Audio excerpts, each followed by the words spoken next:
Walaupun kami belum menyadari sepenuhnya Tuhan, tetapi sungguh itulah sebuah kenyataan kehidupan kami, bahwa hidup kami ini ada karena kedaulatan-Mu. Sebab itu kami butuhkan Roh Kudus, membutuhkan Engkau untuk terus memberkati dan meliharakan kehidupan kami, menjaganya, dan terlebih-lebih lagi menuntun akal budi kami dan menuntun segala pertimbangan-pertimbangan, pilihan-pilihan dan keputusan-keputusan, supaya hidup kami bisa sungguh-sungguh hidup dalam kehendak Tuhan dan rencana Tuhan itu.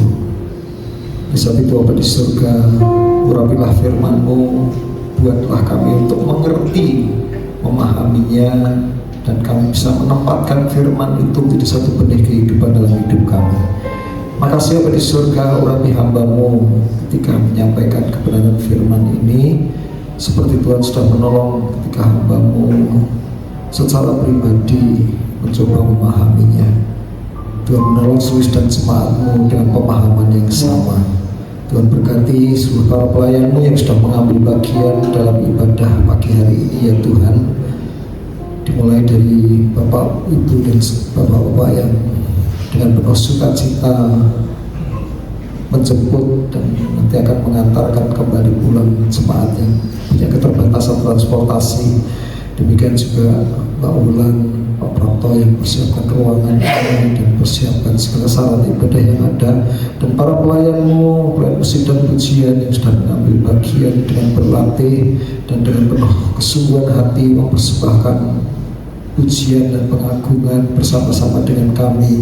Kiranya itu semua berkenan kepada Bapa, dan Bapa memberkati kami dengan kemurahan kasih karunia-Mu. Persembahan yang sudah kami bawa kepada Tuhan, kiranya Bapa melihat kami persembahkan itu dengan sepenuh hati dan dengan penuh sukacita. Kiranya menjadi bagian dari kemurahan yang Tuhan akan curahkan dalam kehidupan kami. Terima kasih Bapa. Kami bersyukur untuk kehadiran-Mu yang siap memberkati kami lebih-lebih lagi. Kami siap menyambut firman Tuhan di dalam nama Tuhan Yesus Kristus. Yang siap dan bersukacita katakan amin. Amin. Silakan duduk Bapak Saudara. Terima kasih untuk seluruh pujian. Tuhan memberkati dan semakin menambah kasih karunia dalam kehidupan dan pelayanan kita. Shalom Bapak Ibu. Ya, anak-anak juga ya. Tuhan memberkati. Mari kita langsung saja membuka Wahyu pasal yang keempat.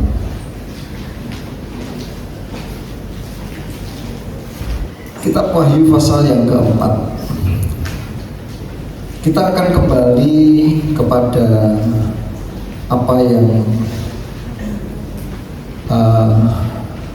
Tuhan taruh di hati saya dengan penuh kerinduan, belajar bersama-sama secara sederhana kitab Wahyu.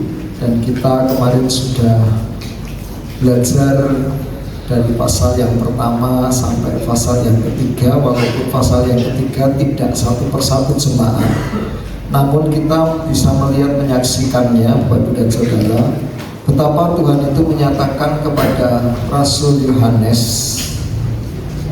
sebagai wakil dari seluruh jemaat di segala zaman untuk menunjukkan jati dirinya, ya, melalui penglihatan tentang siapa dia sesungguhnya, bukan dari kata orang, bukan dari ketika dia sekedar menjelma menjadi serupa dengan kita, ya, tetapi dia dalam wujud kemuliaannya. Dan sudah itu ditunjukkannya, dan kita sudah belajar sedikit tidak lengkap apa yang menjadi perhatian Tuhan ketika dia berada di surga, yaitu jemaat.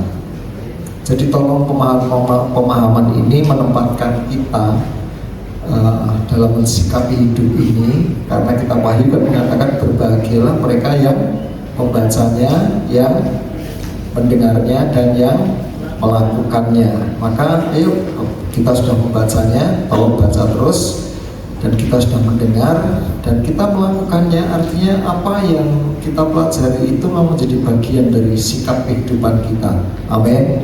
Bersikaplah betul-betul menjadi seseorang yang diperhatikan oleh Tuhan. Dan sungguh Bapak Ibu dan Saudara, itu sangat melegakan. Secara pribadi buat saya sangat melegakan. Bukan kata orang saja bahwa Tuhan itu ada, tetapi saya semakin yakin bahwa memang dan mengalami beberapa banyak pertolongan, doa-doa yang dijawab bahwa Tuhan memang sungguh nyata ada dan memperhatikan kita sebagai sidang jemaat. Amin. Pas kanan kiri kita terlebih dahulu, yuk kita diperhatikan Tuhan, ya, karena kita sidang jemaat, kita diperhatikan oleh Tuhan. Nah, pasal yang keempat, oke, kita baca ayat 1 sampai dengan yang kelima saja dulu, saudaraku. Wahyu pasal yang keempat ayat 1 sampai dengan 5. Kita baca pelan-pelan ya. Ya, saya kurang jelas dengan membaca di sana, jadi saya membaca dari warta gereja saja. Oke. 2, 3. Kemudian daripada itu aku melihat sesungguhnya sebuah pintu terbuka di surga, dan suara yang dahulu telah kudengar berkata kepadaku seperti bunyi sangkakala. Katanya, naiklah kemari dan aku akan menunjukkan kepadamu apa yang harus terjadi sesudah ini. Segera aku dikuasai oleh Roh, dan lihatlah sebuah tahta terdiri di surga, dan di tahta itu duduk seorang, dan dia yang duduk di tahta itu nampaknya bagaikan permata yaspis dan permata sardis, dan suatu pelangi melingkungi tahta itu gilang-gilang bagaikan zamrud rupanya. Dan sekeliling tahta itu ada 24 tahta, dan di tahta-tahta itu duduk 24 tua-tua yang memakai pakaian putih dan mahkota emas di kepala mereka. Dan dari tahta itu keluar kiblat dan bunyi guruh yang menderu, dan 7 obor menyala-nyala di hadapan tahta itu. Itulah ketujuh roh Allah. Nah, pada pasal yang keempat ini, Bapak Ibu dan Saudara, Tuhan itu membawa Yohanes, Rasul Yohanes, itu untuk secara kasat mata melihat surga. Pelan-pelan dulu dipahami. Tuhan membawa Rasul Yohanes untuk melihat surga itu secara kasat mata. Padahal sesungguhnya surga itu apakah kelihatan kasat mata? Tidak. Surga itu satu dimensi rohani, ya. Namun pada waktu itu Tuhan itu menurunkan, atau entah bagaimana caranya, dan itu keajaiban sih buat saya. Apakah Yohanes yang diangkat sedemikian rupa bersifat rohani, atau surga itu yang kemudian supaya ditunjukkan itu dibuat serupa dengan perkara-perkara jasmani, gitu ya. Nah, tujuannya untuk apa? Mari kita cari tahu saja tujuannya. Sesungguhnya setelah Tuhan itu menunjukkan Dia adalah Tuhan yang mulia, ya. Setelah Dia menunjukkan apa yang menjadi perhatiannya di bumi ini, yaitu sidang jemaat, Tuhan itu kemudian ingin menyatakan bahwa surga itu sungguh nyata ada. Surga nyata ada. Amin. Surga itu betul-betul ada. Kita tangkap maksudnya Tuhan dulu, supaya apa? Itulah yang terpenting dari semua bagian firman Tuhan itu, saudaraku. Berkali-kali Tuhan itu kepengen menyatakan ini loh kehendakku. Nah, Rasul Paulus kan sudah pernah menyampaikan, ayolah kita berlaku bijak, jangan jadi orang bebal, supaya kita bisa mengerti kehendak Allah. Amin. Nah, mengerti kehendak Allah melalui kitab Wahyu ini, yaitu sederhananya melalui Rasul Yohanes, Tuhan itu ingin menunjukkan surga yang menjadi pengharapan, surga yang dijanjikan oleh Tuhan Yesus, rumah Bapakku pada Jumat 14 itu memang sungguh-sungguh nyata ada gitu. Makanya karena Yohanes masih dalam wujud manusia, Tuhan membuat satu situasi surga itu dengan segala keajaibannya dalam satu dimensi yang bisa dipahami oleh Yohanes, karena kemudian Yohanes ingin menunjukkan, menuliskannya kepada kita gitu. Gambaran surga itu bagaimana? Dibuktikan dengan apa? Coba perhatikan istilah-istilahnya. Istilah-istilah itu susah untuk kita mengerti secara rohani ketika itu bersifat rohani. Ya, surga itu memiliki pintu. Lalu aku melihat sebuah pintu terbuka di surga. Betul kan? Ayat yang pertama. Sesungguhnya sebuah pintu terbuka di surga. Untuk menunjukkan apa? Fungsi pintu itu, Bapak Ibu dan Saudara, apakah dia halaman disebut pintu gerbang, atau dia rumah, pintu rumah, ya. Kalau lemari yang disebut pintu lemari. Pintu itu sesungguhnya berfungsi untuk menjadi pemisah antara yang di luar dan di dalam. Fungsi pintu yang pertama itu. Jadi artinya memang ada pemisahan. Surga itu satu tempat yang terpisah. Ditunjukkan dengan apa? Melalui adanya pintu, gitu ya. Selalu pintu itu begitu, Bapak Ibu. Bahkan ketika kita berbicara secara rohani saja, pintu hati, betul kan? Kok pintu hatimu terbuka, gitu ya? Nah, dalam hal apa-apa. Nah, oke, kita tidak memperpanjang itu hanya untuk melatar belakangi pemahaman kita saja. Nah, pintu itu sesungguhnya dari seluruh bangunan ya, konstruksi ruangan atau apapun itu bersifat penting, Pak. Penting. Dia dibuat dan dirancang, disesuaikan dengan ini untuk ditempatkan di mana. Pintu ini ditempatkan untuk di mana. Ketika bangun tembok unik ya, berbeda dengan bangunan tembok yang lain atau pagar dan sebagainya, maka pintu ini tetap kuat sekuat tembok, tetapi harus bersifat portable, apa namanya, fleksibel atau apa istilahnya, bisa buka dan tutup, gitu ya. Kenapa? Karena melalui pintu inilah ditentukan keluar masuk, baik manusia ataupun makhluk hidup. Ya, tidak semua manusia, tidak hanya manusia, ataupun barang melewatinya. Maka pintu itu pun biasanya ukurannya ditentukan sesuai dengan perencanaan. Iki engko sing arep mlebu sapa kanggo apa, gitu saudaraku. Bahkan kemudian diperlengkapi dengan hampir semua pintu pasti ada pengaman secara khusus. Betul ya?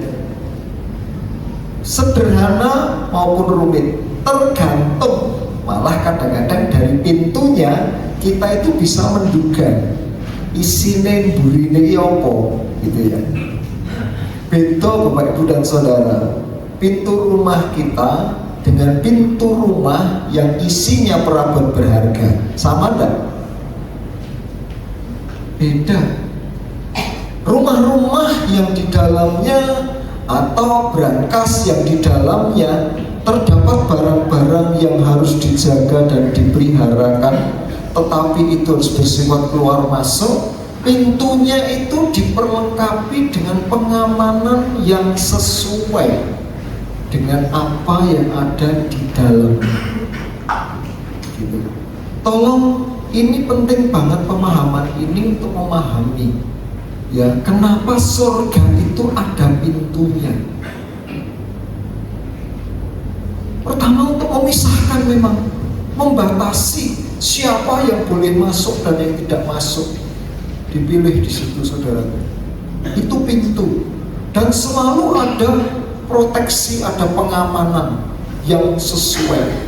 Semakin berharga di sana, semakin hebat yang menghuninya, maka pintu itu akan dibuat semakin sesuai. Saya tidak berani mengatakan bagaimana. Pokoknya sesuai aja deh, gitu ya. Saya pernah pelayanan di pedalaman, Bapak Ibu dan Saudara. Pintu itu hampir tidak ada, malah seperti di Toraja gitu. Cuma sekarang sudah ada. Itu cuma ditutup dengan korden gitu ya. Kenapa? Karena ya di dalamnya itu cuma alat-alat masak dan yang semua orang tidak membutuhkan lagi, sehingga tidak perlu mencuri. Dan di situ hanya tikar-tikar saja untuk tidur. Siang malam ya sudah begitu saja. Kalau malam ya dilindungi aja supaya kordennya tidak diterpa angin, gitu aja, saudara. Tidak perlu perlindungan. Tetapi begitu di kota sudah tidak pernah saya temukan lagi pintu tanpa daun pintu, pintu tanpa kunci. Ada? Gitu ya. Kecuali ya kadang-kadang pintu kandang pun dikunci, bukan? Ada pengaitnya kan? Iya, selalu begitu.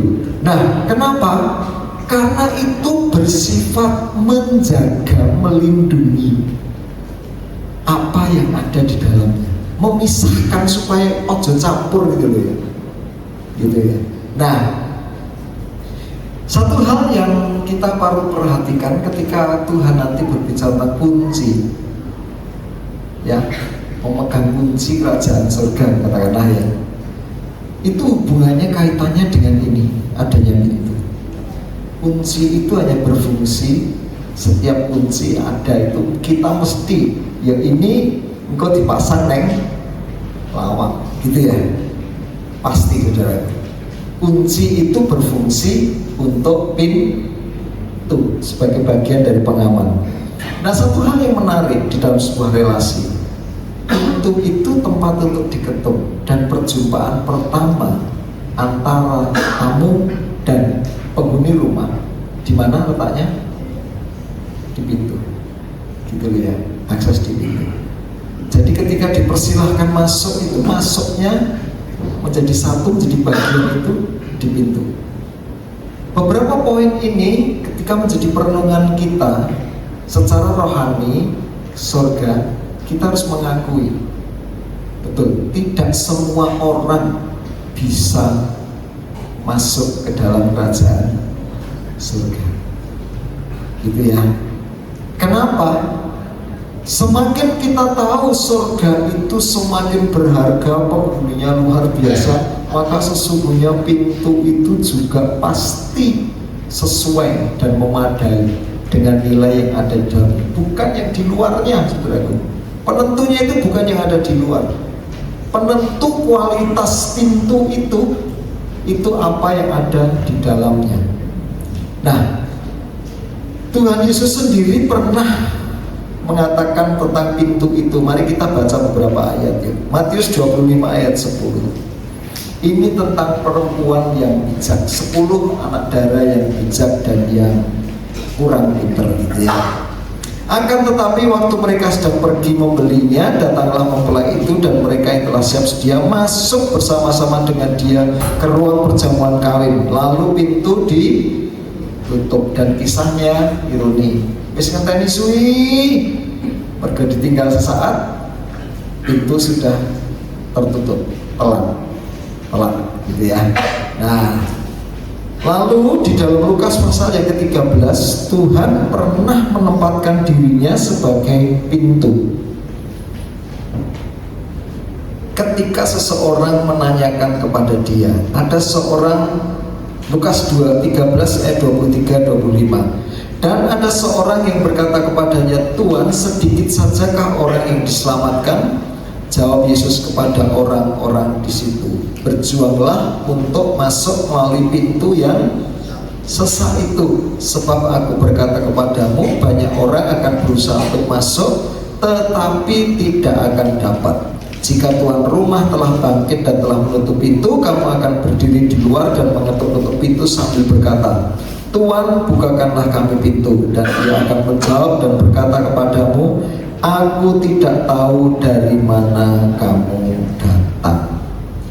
Nah, pada ayat yang berikutnya, pada poin yang berbeda sih, pada waktu yang berbeda, Tuhan Yesus itu pernah menempatkan dirinya sebagai pintu bagi domba-dombanya. Mari kita baca di dalam Yohanes pasal 10 yang sehubungan dengan aku gembala yang baik. Dimulai dari ayat yang ke-7, 9, dan 10. Yohanes pasal 10. Kita baca bersama-sama, 2, 3. Maka kata Yesus sekali lagi, aku berkata kepadamu, sesungguhnya akulah pintu ke domba-domba itu. Akulah pintu. Barang siapa masuk melalui aku, ia akan selamat, dan ia akan masuk dan keluar menemukan padang rumput. Pencuri datang untuk mencuri dan membunuh dan membinasakan. Aku datang supaya mereka hidup dan mempunyai dalam segala kelimpahan. Amin. Ya, sepintas saja itu tentang pintu. Kita kemudian bisa secara pribadi merenungkan, iya ya, peran Yesus sebagai pintu sangat penting. Kalau kita tidak melewatinya, kalau kita tidak percaya padanya, konsekuensinya tidak usah main-main, tidak usah punya penalaran yang berbeda, main-main dengan kemungkinan-kemungkinan, tetap kita ada di luar. Gitu saja saudara. Ya, setiap yang tidak melewati Tuhan Yesus dengan segala pengorbanan kasih-Nya, dia tidak akan selamat. Selesai. Ya. Satu-satunya pintu kepada Bapa adalah siapa? Tuhan Yesus. Amin. Nah, satu hal yang indah Bapak Ibu dan Saudara dalam gambaran dari kitab Wahyu pasal yang keempat ini tentang surga itu, dan bahwa surga itu nyata ada, Rasul Yohanes itu diundang dengan kalimat naiklah kemari. Tetap ayat yang pertama 1b. Telah kudengar satu suara yang berkata kepadaku seperti bunyi sangkakala, katanya, naiklah kemari dan aku akan menunjukkan kepadamu apa yang harus terjadi sesudah ini. Naiklah kemari. Semakin jelas, tidak usah berpikir panjang ya. Ketika dikatakan naik, pasti tempatnya itu lebih tinggi, gitu ya. Jadi bukan saja punya pintu, tetapi posisi surga itu berada lebih tinggi dari semua keberadaan yang di bumi ini.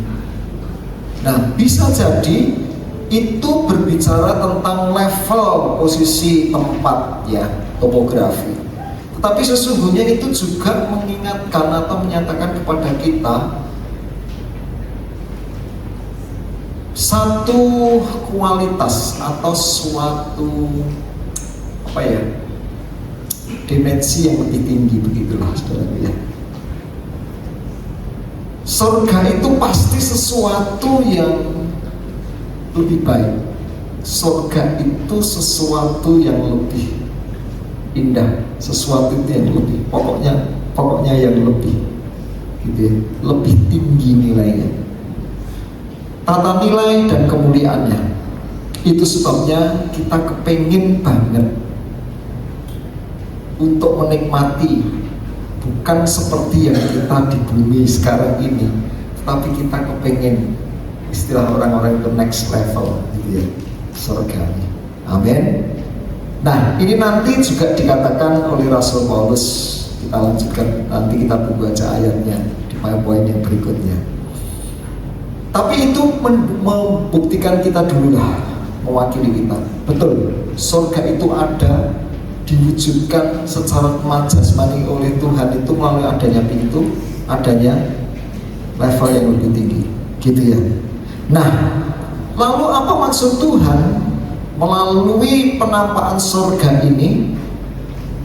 Bapak Ibu dan Saudara, secara pribadi saya disclaimer dulu ya, manfaat buat saya secara pribadi. Saya terus terang, sorry loh, saya tidak pengen buru-buru mati. Tetapi saya semakin, aku kangen banget menyaksikan ini. Saya pengen banget, saya kepengen banget gitu loh. Menjadi semakin, wih, bener ya. Jadi penglihatan Yohanes pada Wahyu pasal yang keempat ini dampaknya buat saya secara pribadi, iya, aku kepengen situ dulu. Untuk apa, saudaraku?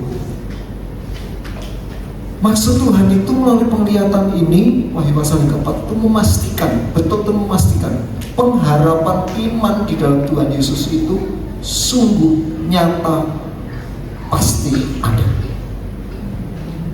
Dan betul-betul ada.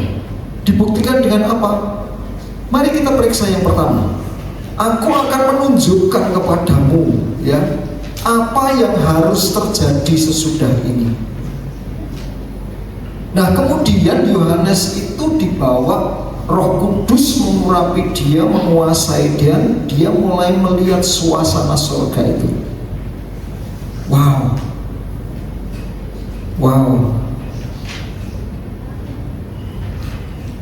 Apa yang kemudian dirasakan oleh Yohanes?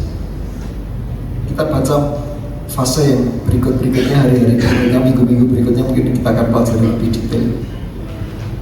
Persis seperti kata malaikat yang membawa dia satu.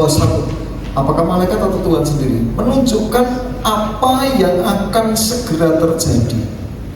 Menunjukkan bahwa di surga itulah dimulai segala sesuatu yang akan terjadi di bumi. Itu saudaraku, pendek katanya seperti itu. Jadi semua kejadian-kejadian di bumi itu ternyata dimulai dari surga. Ini sesungguhnya Tuhan Yesus sudah mencoba memberikan pemahamannya kepada para murid secara khusus melalui doa Bapa kami. Ingat kalimatnya apa? Bapa di surga, dikuduskanlah namamu, datanglah kerajaanmu, jadilah kehendakmu di bumi seperti. Jadi sudah terjadi dulu di mana? Di surga. Dan itu ditunjukkan kepada Yohanes. Hal-hal yang di masa dia belum terjadi itu buat Yohanes pada waktu itu sudah melihat. Apakah boleh mengatakan sepintas? Ya, tentu saja. Karena dia ada batasan waktu. Saya terus terang mencari buku-buku, mencari referensi, mencari coba penafsiran. Berapa lama sih Yohanes itu melihat kitab Wahyu itu? Berapa lama dia itu dipertontonkan dengan ini? Tidak ada satu pun. Yohanes juga tidak mencatat berapa lama kitab Wahyu itu, kejadian-kejadian kitab Wahyu itu ditunjukkan kepada dia. Cuma belajar dari Musa ketika ditunjukkan kejadian di bumi saja, bukan di surga, di bumi saja tok saudaraku, tentang bagaimana tabernakel itu dibuat. Waduh, membutuhkan 40 hari di atas bersama-sama dengan Tuhan. Tuhan menunjukkan semuanya itu saudaraku. Belum lagi yang lain. Ketika dia terus-menerus mencari wajah Tuhan untuk belajar bagaimana menuntun bangsa Israel itu hidup sebagai umat Tuhan yang berkenan. Nah, sekarang Yohanes ini dipercaya oleh Tuhan seperti Musa, tetapi dengan grade level yang lebih tinggi, mempersiapkan umat yang akan mewarisi kerajaan surga. Gitu saudaraku. Hal-hal apa yang akan segera terjadi? Makanya perhatiannya kepada gereja. Gereja itulah, jemaat itulah yang nanti akan menerima penghargaan. Dan penghargaan-penghargaan itulah saudaraku yang akan menjadi kerinduan ketika kita di surga. Surga itu kemudian ditunjukkan oleh Tuhan. Ini loh,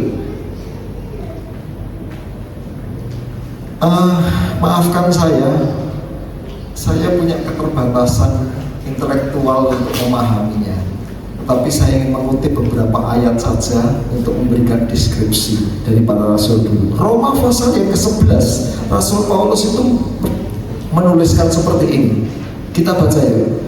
Sebab segala sesuatu adalah dari Dia dan oleh Dia dan kepada Dia. Bagi Dialah kemuliaan sampai selama-lamanya. Saya tanya ini apakah terjadi hanya pada momen tertentu atau seluruh momen kehidupan? Sorry, ayat ini loh, ini yang terjadi pada satu momen tertentu, gitu. Misalnya, bangsa Israel keluar dari Mesir, hanya itu saja, atau terus berbicara tentang Daud, kemudian berbicara tentang Yesus, kemudian berbicara tentang para rasul. Menurut kita yang mana? Pada momen tertentu saja, atau ini seluruh rangkaian sejarah kehidupan manusia? Mana yang benar? Bahwa segala sesuatu dari Dia dan oleh Dia dan bagi Dia. Makanya saya bilang secara pribadi, Tuhan aku kok kepengen banget saya kepengen banget saudaraku. Bayangkan Yohanes melihat itu, sesuatu yang ditunjukkan oleh Tuhan. Dia hanya bisa mencatat dengan ringkas saja saudaraku. Sekali lagi mohon maaf tidak bisa mendeskripsikan secara lengkap karena keterbatasan waktu dan kita bukan kelas teologi. Cuma saya kepengen Roh Kudus tolong kita semua untuk mulai memikirkan surga itu sungguh nyata ada. Amin. Amin. Nah, fase berikutnya, bayangkan Bapak Ibu dan Saudara, Yohanes itu bisa betul-betul secara dekat melihat kemuliaan Bapa. Dia pencipta alam semesta itu disertai dengan para pemenang yang saya yakin 24 tua-tua itu terdiri dari berbagai macam suku, berbagai macam bangsa, dan mereka mungkin dari satu kehidupan yang jauh lebih dulu. Tetapi mereka terbukti dalam iman itu menang dan dipersatukan. Perjuangan mereka itu tidak sia-sia. Mereka dilayakkan untuk dekat dengan Bapa, dan Yohanes menyaksikan itu. Dia bisa melihat.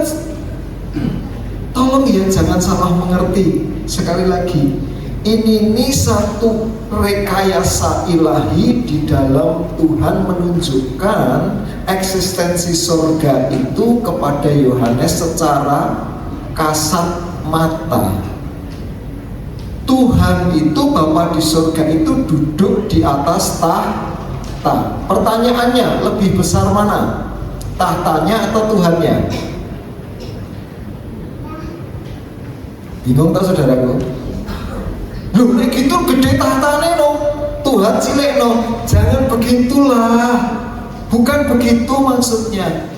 Tetapi ini untuk menunjukkan kepada Yohanes itu tahta. Lah kalau kita berbicara, wah Tuhan ada di dalam kerajaan surga, berarti surga lebih gede daripada Tuhan, begitu?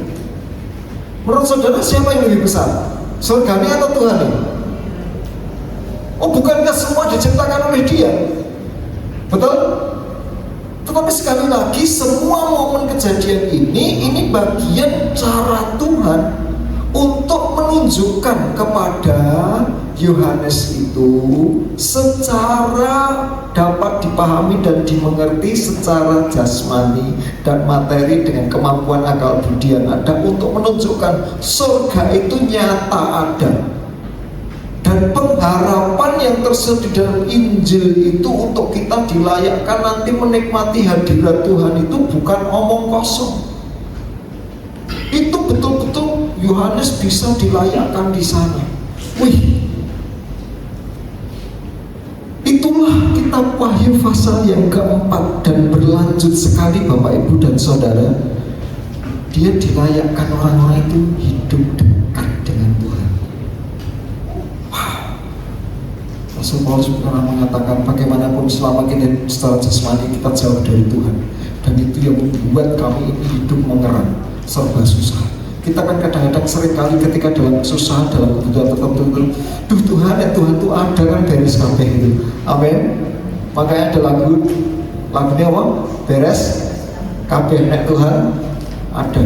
Wis hanya dekat Allahku, rasa tenang hatiku. Betul, kita semua merindukan itu, dan kita harus menyadarinya. Sesekali dalam hidup ini kita betul pernah merasakan Tuhan itu dekat banget, dan rasanya semua yang kita alami, semua yang sedang menimpa kita jadi beban, persoalan, masalah, dan pikiran-pikiran, kuadran, kecemasan itu semua terangkat semua. Kita lega betul-betul, dan wes masalah.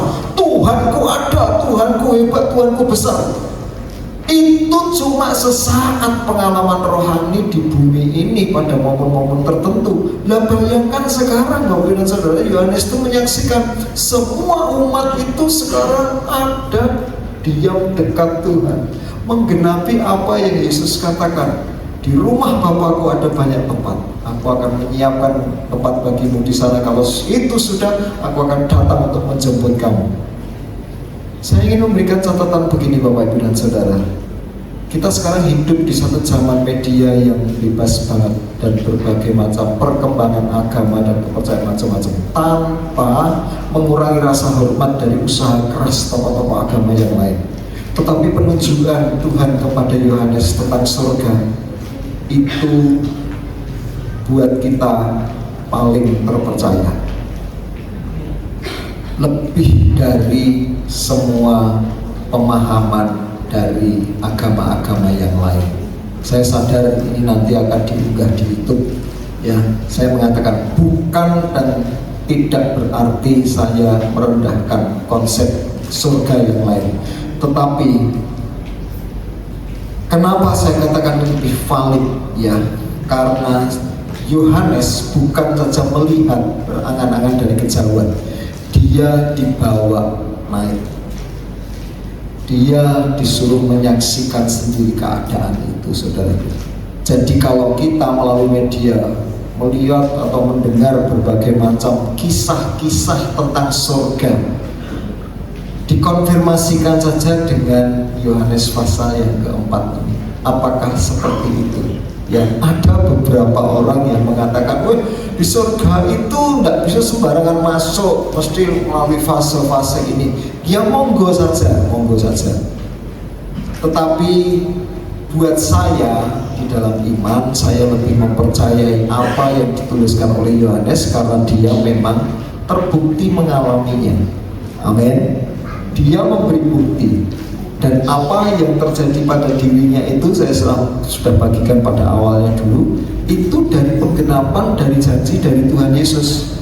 Maka surga versi ini surga buat umat yang percaya kepada Tuhan Yesus. Versinya ini, saudaraku.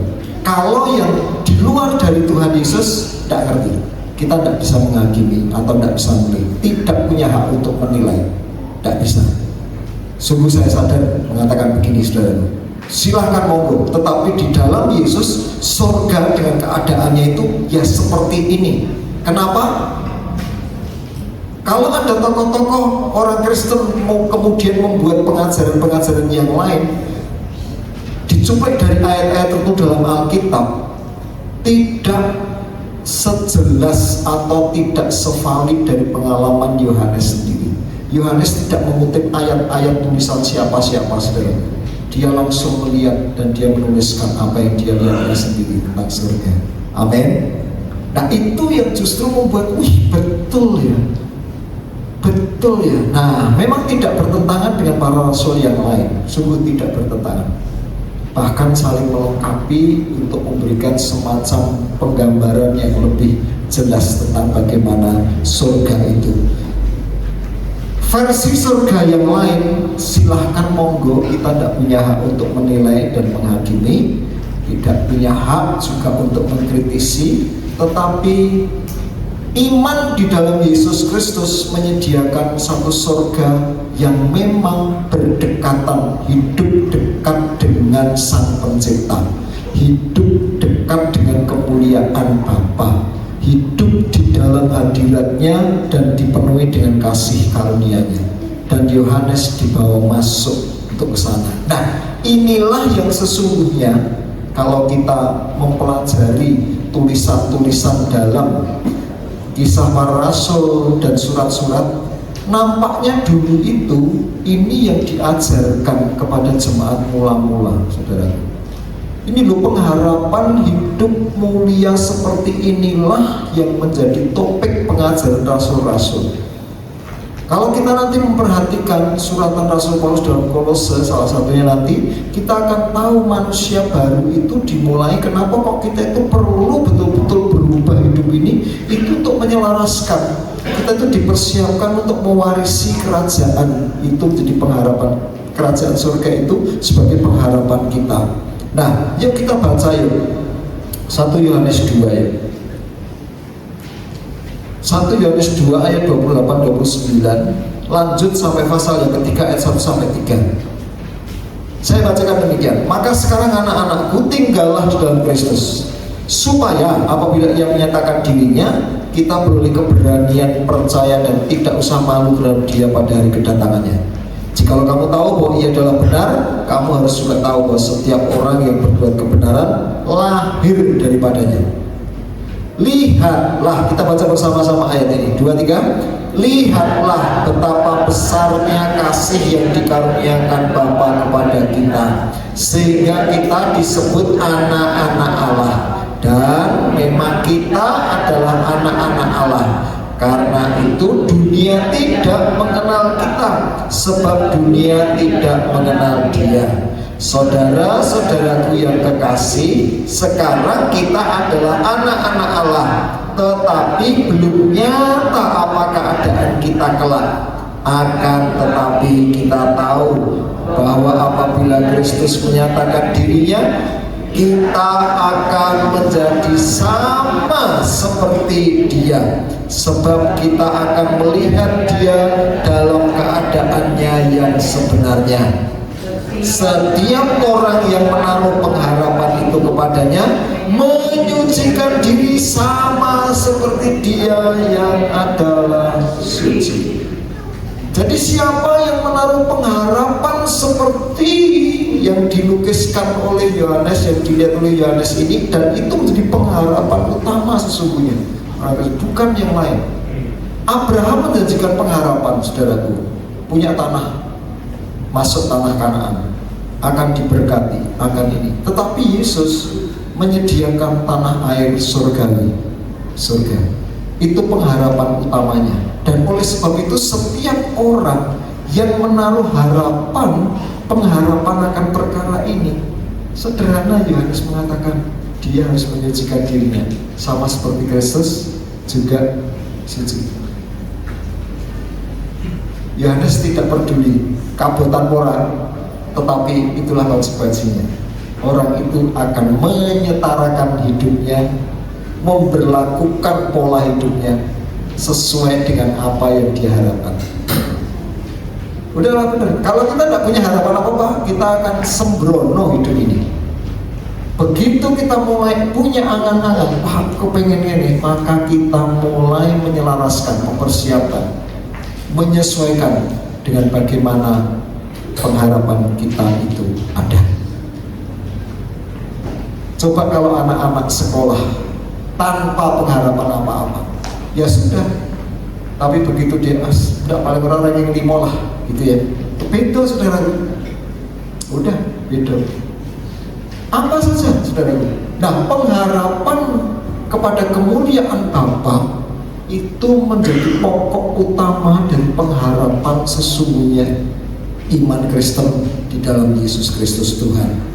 Nah, makanya penulis Ibrani menuliskan juga saudaraku seperti ini.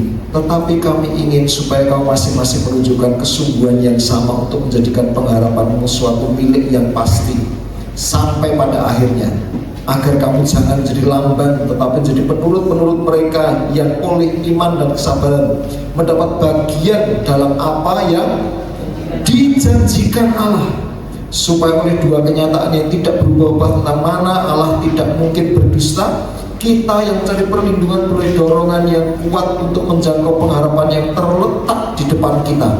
Pengharapan itu adalah sauh yang kuat dan aman bagi jiwa kita, yang telah dilabuhkan ke belakang tabir, di mana Yesus telah masuk sebagai perintis bagi kita ketika ia menurut peraturan Melkisedek menjadi imam besar sampai selama-lamanya. Yesus ada di mana? Di surga. Amin. Yesus ada di sana.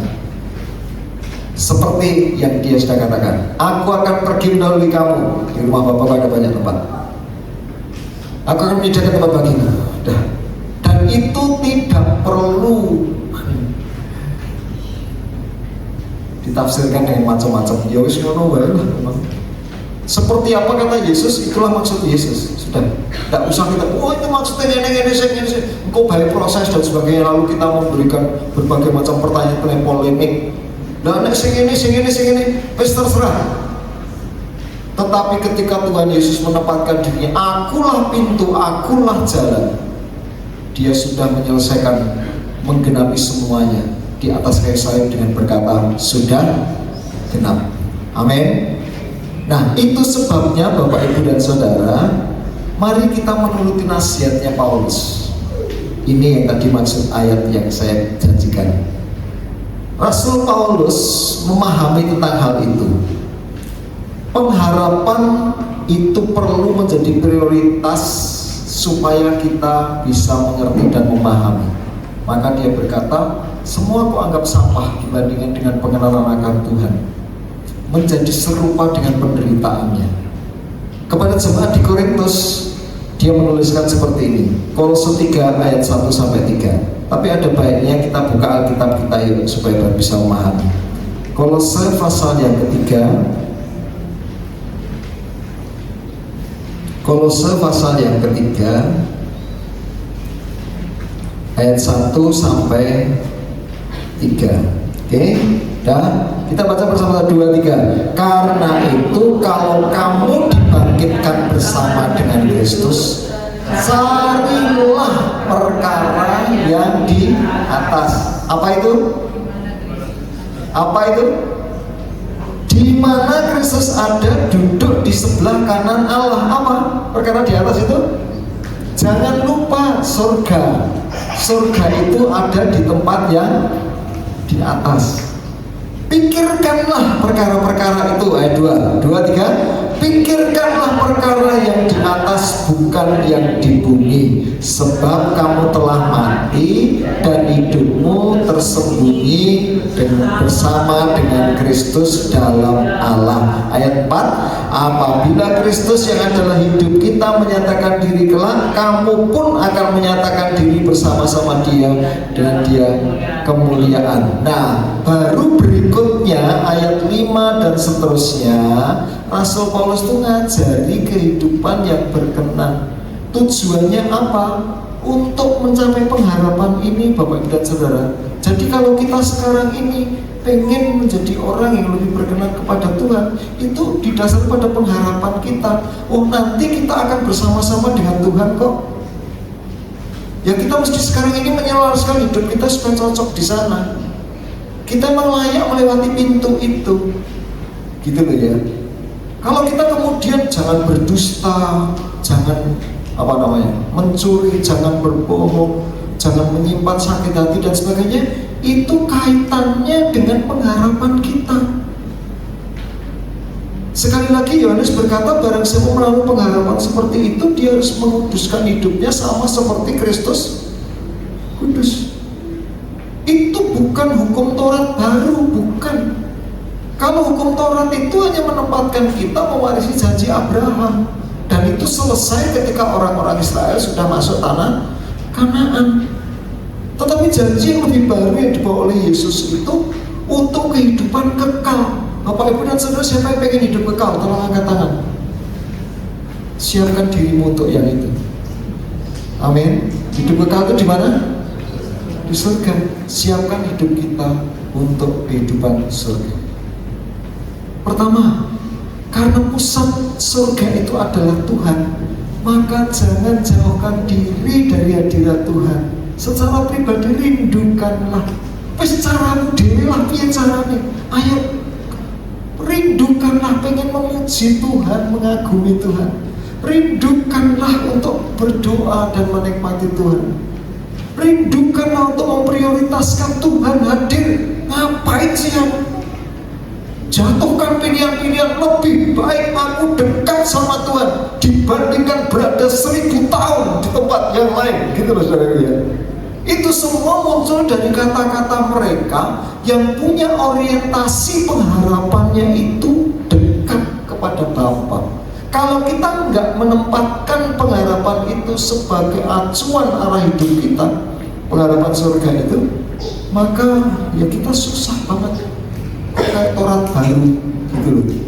Dan itu yang membuat banyak penyelewengan iblis punya banyak kesempatan untuk mengalihkan perhatian kita dan arah hidup kita ketika Tuhan melimpahkan berkat buat kita. Betul.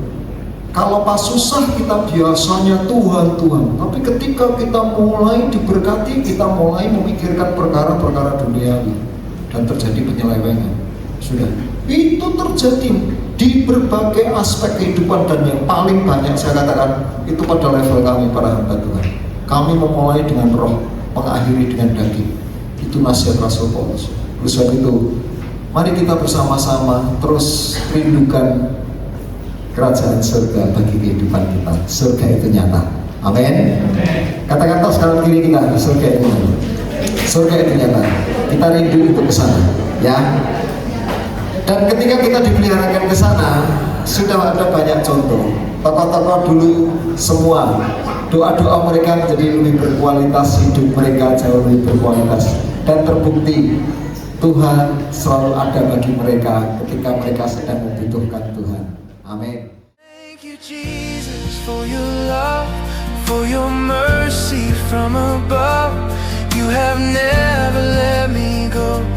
You're the strength within my soul.